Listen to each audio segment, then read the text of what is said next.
I, female 33, met my boyfriend Ash, 39, 7 months ago. 4 months ago he lost his job and couldn't afford his rent. We were only seeing each other for 3 months, so we've never discussed moving in together. I was surprised when he asked me to move in. He promised it will be for a month, 2 tops, and then he'll find someplace else. It's been okay living with him, and he's stayed until now as he's still looking for a job. I inherited a house from my grandparents, which I own. It's got a ground floor with the sitting room, kitchen, bathroom and drawing room. It's not an actual room, it's more like a patio with windows around it. Upstairs there's a master bedroom and a bathroom. It used to have 2 other bedrooms, but I run a small business for a living, think Etsy and stuff, and I've been very successful for the past 5 years, so I remodeled those 2 bedrooms into a huge office that I need for work. I wasn't made aware of this before he moved in, but he has a tween son that he sees once a month. I haven't met him yet, but Ash wants it to happen soon. Ash started hinting that we should make some changes and paint and change the office into 2 bedrooms, like it used to be. He saw photos, so I could use one as an office and one for his son. My first reaction was, absolutely not. I explained that I need my office the way it is and can't downsize it, especially now. He pushed, and I clarified that I wasn't going to make a bedroom for a child I hadn't even met yet, and he only sees once a month. He started crying and called me a selfish witch. He started saying that I didn't care if he had a bond with his son and he couldn't believe I didn't want to meet him. To make matters worse, he keeps pushing me to do it, sending me photos of boys' rooms, making a wish list for Amazon, and every time we meet my or his friends, he tells everyone that I don't want his child to have his own bedroom and I may turn into an evil stepmother. I keep having to do damage control, but some people believe him and think I'm a witch. I need an opinion. Am I the idiot for not wanting to convert my office into my boyfriend's son's bedroom? Not the idiot. Look, time to open your eyes here. You met this guy 7 months ago. 3 months after meeting, he moves in for a month or 2 tops. Now it's been 4 months, and not only is he not leaving, but he's also not working, and he wants you to change your house around to accommodate a kid who is there once a month and whom you've never met or didn't even know he had in the first place. If you can't see the laundry list of red flags here, I don't know what to tell you. Get an eviction notice in writing so you are legally covered and serve it to him. He's got to go. It only gets worse from here. That's the wildest red flag. I have no problem with parents holding off on introducing their children to their significant other, agreeing with the co-parent on when and how that is done, etc. All of that is often quite healthy. But to date someone for 3 months and not even tell them you're a parent? Every person I've dated who's a parent has disclosed this pretty quickly because they're proud of their children, and being a parent is a major part of their lives. So naturally they want to find out early on if that's a deal breaker to a prospective partner. The red flags here are many, but that's a major one.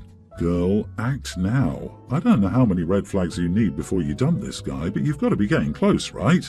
The longer you delay, the more difficult it will be to get rid of this man. I suggest also locking up valuables and financial information or getting a safety deposit box. OP, you're not the idiot, but you are being used, and I hope things work out for you to get your life back. This 100%. I am, however, wondering why you're with him. He called you a selfish witch when you wouldn't alter a home and business space you own to accommodate a kid he barely sees when he doesn't even formally live with you, and it was supposed to be temporary. You've only been dating for a few months. This sounds like way more trouble than an unemployed mooch could possibly be worth. Come on, girl, you're better than this. Kick him out. I'm engaged to Noah, and this was my first Christmas with his family. I met them in the summer after we moved to be near his family now that he's finished college. We're getting married in February and we're expecting our first child together in May.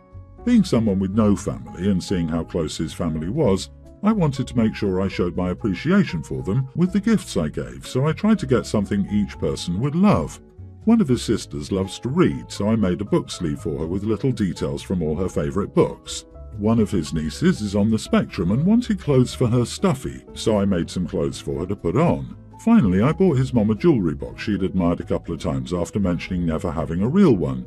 For his dad, I bought him a frame for his office big enough to hold photos of his whole family, since he always complained he couldn't find one big enough or nice enough and had no more room for individual frames.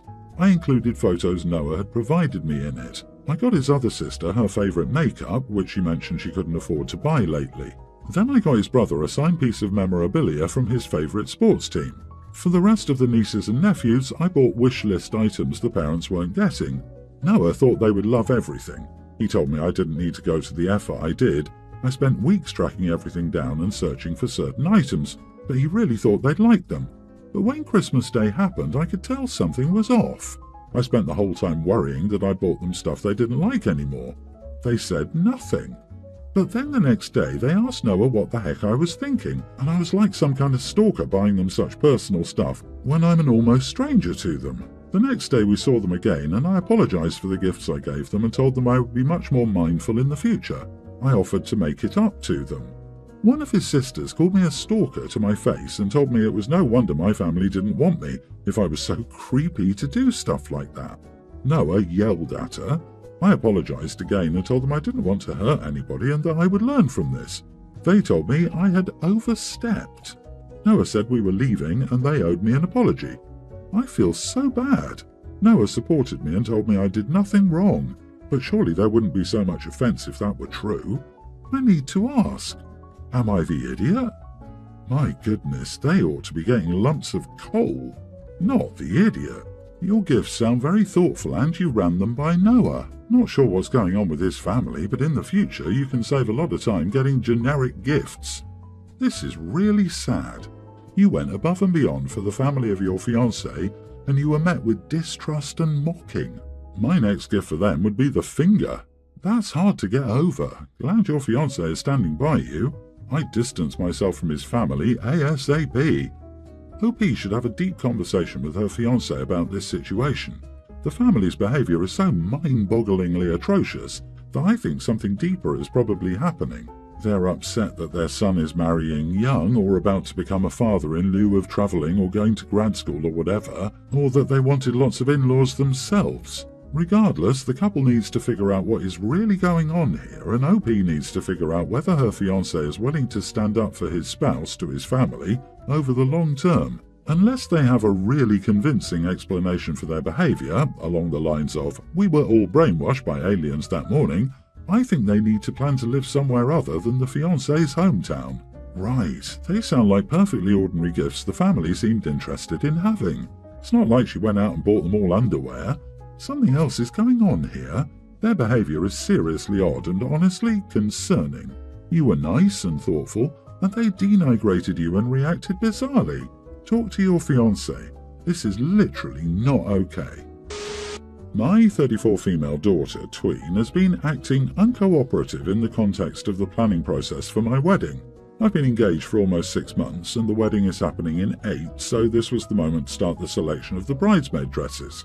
My daughter said she didn't want to wear a dress like that. I was fine with that. I feel that having a junior bridesmaid is not necessary anyway, so she could still be part of my day from a more flexible role, but then she said she didn't want to wear any kind of dress. I still thought that was valid. Maybe she could wear a suit or something else. The issue was that she ended up saying she wouldn't wear anything expensive or formal to the wedding because she felt that clothing didn't represent her individuality, not just from a gender perspective, but also from a cultural and social point of view.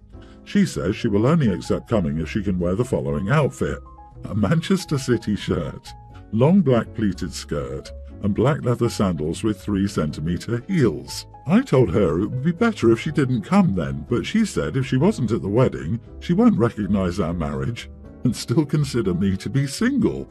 We've been arguing about this a lot, but she doesn't change her mind. My fiancé, 41 male, feels we should let her come to the wedding dressed in any way she wants and that it's not a big deal. I feel like she's acting crazy and we should not reward her for it. Am I the idiot? Not the idiot. Nope, you were very accommodating. She can wear something formal or stay home. Her threat to not recognise your marriage and still view you as single is just a desperate attention grab. It's a wedding. Imagine the pictures where everyone will be dressed formally in dresses and suits, and she's there in a Man City jersey. She's getting to the age where she needs to learn when her own personal preferences need to reasonably take a backseat to make a relationship work. Disagree. I tell her it would be better if she didn't come then. She's a tween. Don't you think she's already struggling a bit with the idea of you getting married? It's a huge life change for kids. How can you even say those words to her? You are the idiot. Yeah, this hits the nail on the head. There's only so much a tween can do to protest or stop a wedding, and refusing to dress appropriately is this kid's way of making a stand. I guess that image and formality is important to OP. I mean, who describes having their own child at their wedding as them being a junior bridesmaid, or the potential for them to have a more flexible role? This kid has picked up on OP's main priorities and tried to hit her where it hurts to get her attention and to feel important. The worst part is that OP is basically telling her daughter that she has no say, no power, and that ultimately she'd prefer her not to attend the wedding, the aesthetics of which she's putting above being a parent.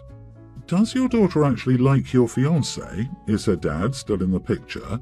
She was really quick to jump to not acknowledging your marriage if you don't let her come. There's a lot of missing info. OP, you need to sit down with a family therapist and get to the bottom of it. It's not about clothes. This isn't about casual dress. This is about her clearly not wanting you to marry this guy. My husband's sister got a dog in 2021, a Jack Russell Terrier. Because of her horrible time management and lack of planning her day-to-day life, she only took care of the dog for the first couple of months of having her. But after that, she'd either dump the dog to her parents or my husband and me. My husband and I have a dog of our own, and she's very friendly with sister-in-law's dog. We adore dogs, so we didn't exactly mind having an extra dog at our house, but we were bothered by sister-in-law's entitled attitude of refusing to take responsibility for her choice. We had talked to her about that multiple times, and she always made excuses that she's struggling right now financially, and once she gets a proper job with proper work hours, she'll get the dog back. She got that job, got the dog back but only for 2 or 3 months, and then kept dumping her dog on either her parents or us again, and only took her to her place once or twice a week. Let's jump to now. In July, sister-in-law announced she'll be moving to Australia for good, and that took us by surprise because she hadn't mentioned moving to another country before. After we talked about that, we asked, what about the dog? She said that she's really sad she can't take the dog with her, but Australia is really strict on animal laws and moving animals there, so she'll have to take a lot of action that she can't afford at the moment, so the dog would stay in Italy with us. She said she wished she could take the dog with her, but she agreed to change the dog's info on the microchip and have us adopt her dog. I can't say I was surprised, and to be honest, my husband and I didn't trust her to have the dog with her, since she's been really irresponsible with that. So, a few days ago, she came to Italy to visit us and announced she'll have the dog do all the necessary procedures to bring her to Australia with her. My husband and I reminded her that the dog is now adopted by us, and after all, we don't trust her to be responsible with her. She thought we were joking, but we insisted we were not giving the dog back. She was mad at us, and my in-laws, aka husband's parents, believed we were the idiots for insisting on keeping the dog for her instead of giving her back to sister-in-law. In their words, she got the dog originally, you wouldn't have the dog if it wasn't for her, and the dog is hers whether you agree with her choices on how to take responsibility or not. We're still planning to refuse to give her the dog. Am I the idiot? Not the idiot. She officially gave up her dog's ownership when changing the chip info. Also, morally, the poor dog was mistreated by her, so again, you're only doing what's best for the dog. I'd be careful though that she doesn't try to actually steal the dog back. You know perfectly well she's going to bring the poor thing to Australia, it will sit in quarantine for months, and then she'll decide a month or 2 after retrieving it that since you and your parents are no longer around to drop the dog off with, she'll just surrender it to a pound. So keep it with you where it's safe and happy. This right here. If she considered the dog a true family member, she'd absolutely want what's best for the dog. Instead, she sees the dog as a pet whenever she'd like some company, but then as an inconvenience otherwise. She has you to take care of the dog now and give it the care it needs. Who knows what will happen to the poor dog in Australia? Please stand firm. This is your dog now.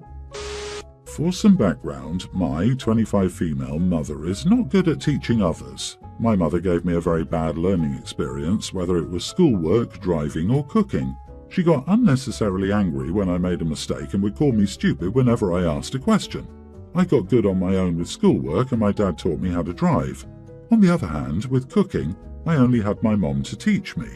This caused me to be very nervous in the kitchen and I could only cook basic foods.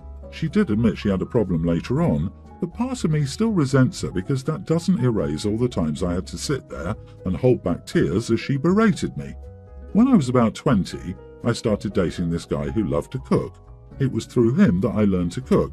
Since he was Japanese, most of the food I learned to cook was Japanese food, and I was completely fine with that. Recently, my mom had an accident that led to her breaking her arm, so I moved back home for a bit to help out around the house. One of the things I do is cook, and I've been making a lot of Japanese food because that's what I'm most comfortable with. One day while eating, my mother said she was tired of Japanese and wanted to know why I always cooked it while I was there. I told her that since my fiancé taught me everything I know about cooking, Japanese food is what I'm used to. She gave me a hurt look and said I know I wasn't the best, but I still did a lot to help you learn. I said yes, I know, but I wouldn't be able to cook a full meal if it wasn't for him. My mom got up from the table and went to her room. My dad said that was a bit cruel and I needed to apologize. I don't think I need to because I was only telling the truth. While she did teach me the basics, because of her I was very anxious in the kitchen and couldn't do much. My fiancé said I wasn't completely in the wrong, but I should apologize to keep the peace. I need some other opinions on if I was wrong. Edit, since my job is primarily working from home, I'm free to help out. Not the idiot, but mostly, recently my mom had an accident that led to her breaking her arm, so I moved back home for a bit to help out around the house. Not gonna lie, this is ridiculous. One broken arm isn't anything, and your dad's there for goodness sake. And OP's dad dares to criticize when he's right there? If they don't want Japanese food, then your dad can cook. I assume his arm isn't broken. The moving back is a massive overreaction to mom's broken arm. OP should just make food and drop it off at their house. I don't think these parents are worth anything, considering her mom's outright abusive behavior and her dad's enabling that behavior. Why are your mom's feelings hurt? Loss of pride or a crushed ego? Honey, leave. You're not a slave. Your parents are asking for a lot of emotional coddling on top of the help you kindly give them. You have a job. Working from home doesn't mean you're free to help 24/7. She's hurt because she didn't teach you enough to cook. Wow.